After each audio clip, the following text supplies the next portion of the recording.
अवधूत चिंतन श्री गुरुदेव दत्त महाराज की जय। श्री स्वामी समर्थ महाराज की जय। श्री स्वामी समर्थांचे 7वे मठ कोणते? चला तर आज आपण जाणून घेऊया स्वामी समर्थांचे 7वे मठ कोणते। मैंदर्गी येथील स्वामी मठ।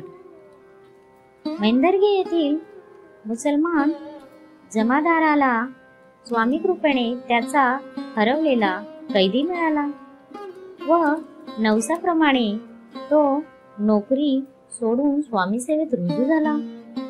एक दिवस स्वामींनी त्याच्या अंगावर जोडे फिरकावले। हे त्याने पडक्या घरी आणून ठेवले। बायको मुलीचा मुसलमान असल्याने विरोध होता। या जोड्याखाली माती लावल्याने अनेकांच्या व्याधी दूर होऊ लागल्या। पुढे जमादार सिद्धपुरुष झाला। पुढे त्याने मोठे पादुका मंदिर बांधले। मैंदर्गी मठ, अक्कलकोट, तालुका सोलापूर जिल्हा। श्री स्वामी समर्थ महाराज की जय।